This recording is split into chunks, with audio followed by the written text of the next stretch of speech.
Mag 40 years na ang tani sa mo ang taminyon. Pero sakit sa akong kabubuton sa akong kagalingon. Nagsacrifice siya within 5 years sa iyang sakit.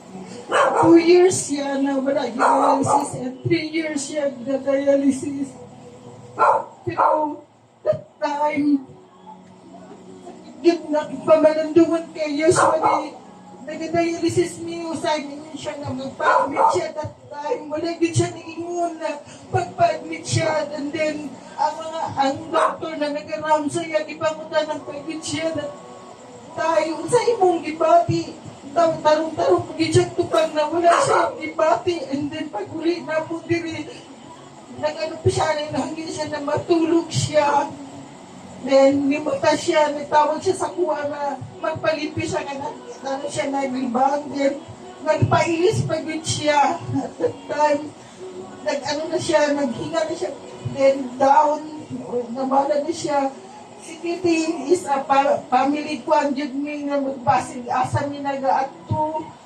Kuyugod ang among mga anak, akong mga apo. Siya mayugid siya magkwan sa mga time. Sa among kami noon, nag-kwan din mi na mag-gathering din mi pirmi. Sakit sa akong gagalingon. Nainala na kiyantusan ginamot siya. During na ang sakit pa na-admit siya. Na-dialysis siya during pandemic. Lisod yun sa mo ang kuwan kinilibya. Basta makasulod sa hospital, no?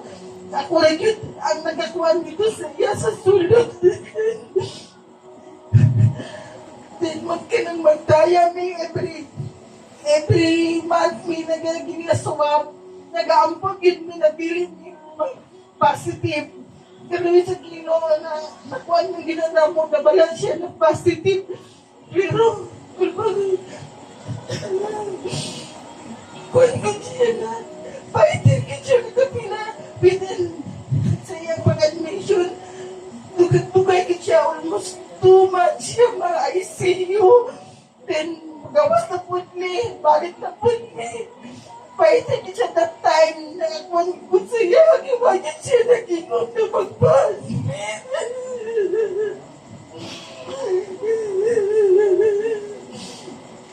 Siya, kuan siya labing siya sa iyang mga anak, sa mga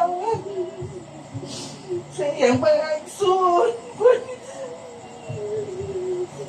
Sakit yun sa akong nagkatusan niya na mo siya. Magsayo na bato may dialysis mo, matakong sa'yo kaayo kay pag-ibanon may ka ng precision man may ginadaya at least masayo niyo ka na kapuman. Hindi ka na that time, pag-uli na mo, nangayo pag-i-joke ka ng bulalo sa kuwa, wala na po siya gitagaan. Kung ang bulalo is bawal sa iyang sakit. So, pagkuha niya, pagkabugto na nga, kung pa sa ilo sa iya ha, na wala na po siya natagaan sa iyang gusto. Salamat sa mga tanan na nagkuhan sa mo ang pag-asupaanan.